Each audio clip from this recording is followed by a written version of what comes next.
Charlotte, Frédéric, bonjour. Bonjour Sam. Ça va bien? Bonjour, très bien. Alors on est sur une 90 ou 11e je crois semaine, quelque chose comme ça. On n'est pas loin de la 100e. On s'en rapproche. On se rapproche. Ouais.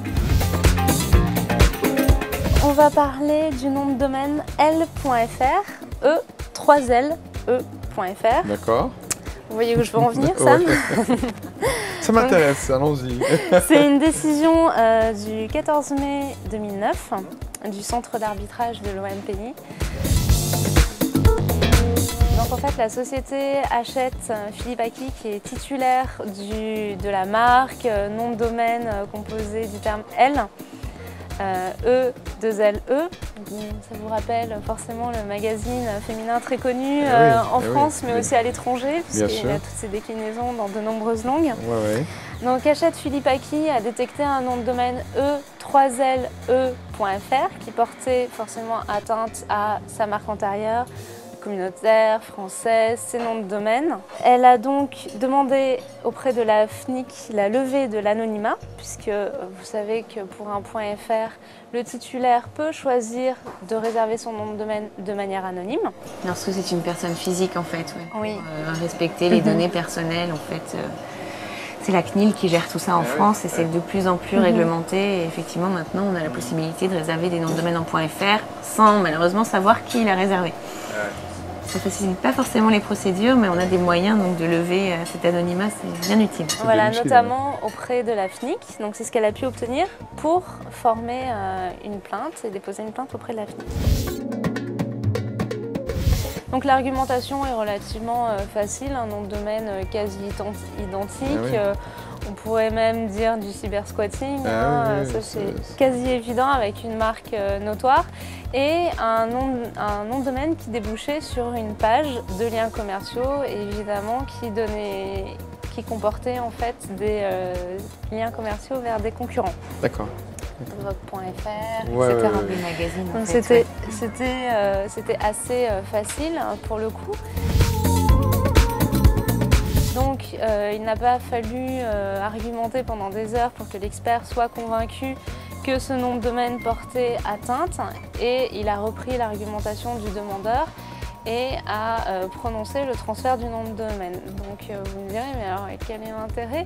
En fait, on a été un petit peu creusé un petit peu plus loin sur cette affaire et par curiosité, on a été voir en fait le site internet où il en était plus de 6 mois après la décision. Et en fait, le site internet a bien été transféré au nom du demandeur, donc la société Hachette Philippe Aki. Ils ont également procédé au rapatriement du nom de domaine, on suppose, chez leur prestataire habituel. Par contre, la page n'a pas été modifiée, donc elle donne toujours lieu à une page parking. Donc là, c'est vrai que c'est un petit peu dommage parce que là, on voudrait attirer l'attention de nos auditeurs, c'est se dire, bon bah voilà, on a gagné une plainte, c'est bien. On fait toutes les modifications de rapatriement, de transfert du titulaire, mais le préjudice en fait continue, même si la décision est positive, puisque la page parking n'a pas changé en fait. Donc il faut aussi suivre ça et faire attention à ça pour continuer les effets positifs d'une décision. Finalement, c'est assez surprenant que les modifications ultérieures techniques en fait n'aient pas été faites pour que le nom de domaine ne renvoie pas encore sur une page qui est clairement préjudiciable encore à Hachette Philippe Aki. Il faut vraiment aller au bout des choses. C'est pas parce qu'on a obtenu le transfert, qu'on a fait enregistrer le transfert, qu'on a même changé de prestataire nom de domaine, que tout est réglé. Il faut peut-être aussi modifier les serveurs tant qu'à faire. Voilà. Pour la petite anecdote, en fait, on peut voir qu'un tel cas aurait pu on aurait pu utiliser en fait la procédure Prédex, celle qu'on avait vue précédemment. Surtout c'est vachement facile quoi, ça c'est vachement voilà, rapide. Là c'est la violation manifeste de droit antérieur, donc on aurait pu effectivement se pencher sur cette question-là. L'intérêt, on le rappelle, peut-être purement financier, puisque, rappelons-le, la procédure Prédec est bien moins chère en fait. Tout à fait. Et alors qu'est-ce qui fait qu'on choisit plutôt l'un ou l'autre? C'est simplement... Alors bon, là on n'a pas aucune... Enfin, je Ouais. porte absolument aucun jugement sur ce qui a été fait, Ouais. on n'a absolument On n'a pas le les contexte, faits, on n'a pas le contexte, etc.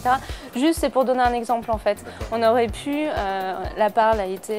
Enfin c'est l'UDRP qui a été S'adapter, utilisée, la soit- parle pouvait être ouais. utilisée et c'était éligible pour la procédure Prédec. Voilà, c'était Très simplement bien. pour... Très rappeler bien, les bon, faits. bah, on ira vérifier si elle renvoie toujours sur sa page. Avec Ah, 3 ailes. Je pense aussi que c'est un peu le rôle du registrar d'aider, parce qu'une décision de justice c'est une chose, mais après il y a toutes les parties techniques. Il faut pouvoir savoir aussi suivre son client dans son travail et dire voilà, maintenant qu'on a obtenu ce nom, maintenant ce qu'il faut faire c'est de faire ci et ça.